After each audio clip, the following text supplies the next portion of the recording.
Narito ang magiging pagtaya ng ating panahon para sa araw na ito. Ayon sa Pag-asa, patuloy na nakaapekto ang habagat sa malaking bahagi ng Luzon at Visayas, kaya asahan ang mga pag-ulan sa maraming lugar ngayong araw. Sa Ilocos Sur, La Union, Abra, Benguet, Zambales, Bataan at Occidental Mindoro, makararanas ng mga pag-ulang dulot ng habagat. Posibleng maging katamtaman hanggang malakas, at kung minsan ay matindi ang buhos ng ulan. Dahil dito, may posibilidad ng biglaang pagbaha at pagguho ng lupa, lalo na sa mga lugar na mababa at bulubundukin.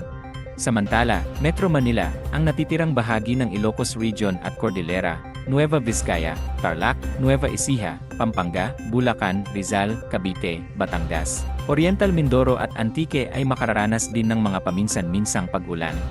Maaari ring lumakas ang mga pag-ulan at magdulot ng pagbaha at pagguho ng lupa sa ilang lugar. Sa Batanes, magiging maulap ang kalangitan na may mga kalat-kalat na pag-ulan, pagkulog at pagkidlat.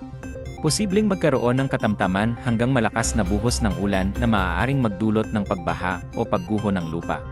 Makakaranas din ng maulap na kalangitan na may mga kalat-kalat na pag-ulan at thunderstorms sa Negros Island Region, Central Visayas, sa iba pang bahagi ng Luzon, Leyte at Southern Leyte. Posible rin ang biglaang pagbaha at pagguho ng lupa kapag lumakas ang ulan. Sa Mindanao, magiging bahagyang makulimlim ang kalangitan, na may mga isolated na pag-ulan, pagkulog at pagkidlat. Sa panahon ng malalakas na thunderstorms, maaari ring magkaroon ng biglaang pagbaha o pagguho ng lupa sa ilang lugar.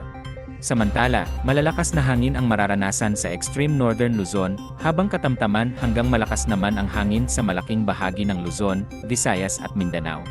Dahil dito, magiging maalon ang karagatan, lalo na sa hilagang bahagi ng Luzon. Pinapayuhan ng mga mangingisda at maliliit na sasakyang pandagat na maging maingat sa paglalaya. Pagdating naman sa bagyong Dolphin, ito ay nasa labas pa ng Philippine Area of Responsibility at malayo sa bansa. Sa kasalukuyan, hindi ito direktang nakaapekto sa kalupaan ng Pilipinas, bagamat ang trough o buntot ng bagyo ay nakadaragdag sa mga pag-ulan sa Batanes. Sa pangkalahatan, mananatiling maulan ang malaking bahagi ng Luzon at Visayas ngayong araw dahil sa patuloy na pag-iral ng habagat.